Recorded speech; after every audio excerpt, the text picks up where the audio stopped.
All right, here we go. We'll do another example. Usually you can't put more than 2 minutes. All right, here we go. Y equals -3, absolute value, x minus 4 plus 1. First step, what do you got to do? Tell me the vertex. All right, tell me the vertex. What is the vertex in this case? +4, and then what? And then +1.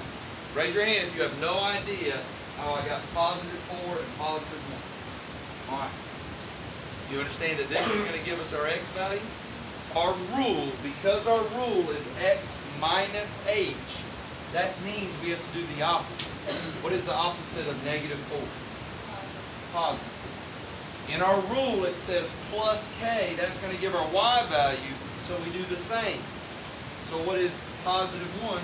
+1. Okay, does that help? All right, so let's graph that. 1, 2, 3, 4, +1. There's our vertex. Next question: is this graph going up or is it going down? It's going down. So we know right now, I'm not going to draw it up there, but we know that it looks something like that. It's going down. Then our last question, is it narrower, is it wider, or is it standard? -3. No, here, some people get confused.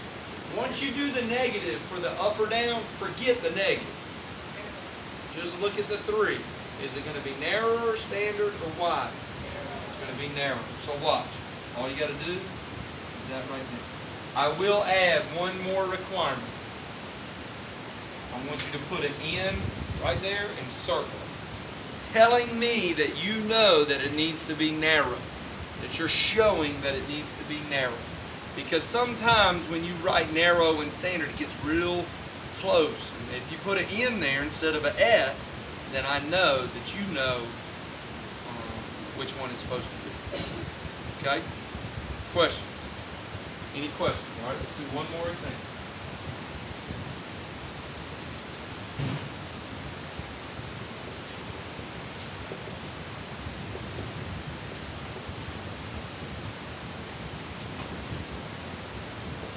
Tricky. What's the vertex? Is it 0, -3? Is it -3, 0? Which one is it? -3, 0. All we're doing is shifting the graph 3 places to the left. There it is. Is it going up or is it going down? It's going up. Is it standard, narrower, or wide? It is wider. If A is in between 0 and 1, then it is wide. So here it is. All you got to do is put a W and circle.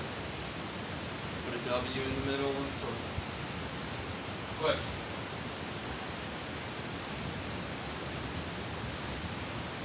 Is it bigger than 1? Is 1/2 bigger than 1? So it's not narrower. Is 1/2 equal to 1? So it's not standard. 1/2 is in between 0 and 1. Alright, how would this change the graph? If I make that negative, how does that change the graph at all? Would it still be wider? Sure. The negative only tells you down. Okay? I know that -1/2 is not technically in between 0 and 1, but you're not looking at the negative.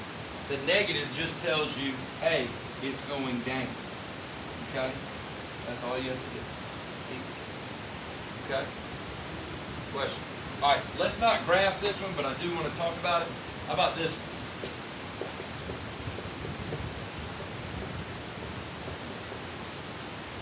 First of all, what's your vertex? What's your vertex? Careful.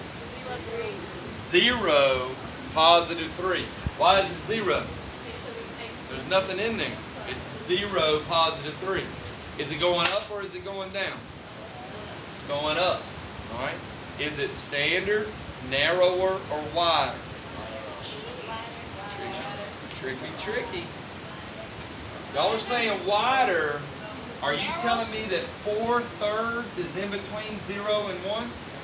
Isn't 4/3 greater than 1? Yes, it is. So is it what? Narrow. Just because that's a fraction doesn't automatically mean that the graph is going to be wider. You have to technically stop and look at that fraction to make sure. Okay? Questions? All right, the last example that they love to give you in the book to make things a little harder is y equals 5 minus absolute value of x plus 1, like that. They put a 5 out front just to try to trip you up. What's the vertex here? Nope. -1, +5. See, they wrote that 5 in the front. All they want you to do is rewrite that +5. Instead of it being in the front, write it in the back. So I say again, what's the vertex? -1, 5. Is it going up or down?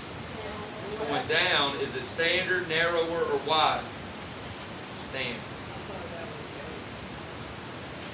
A is this thing. It's got to be, it's multiplied. The 5 was sitting out here. That's not A. A is right here. -1. Right in front of you. Okay?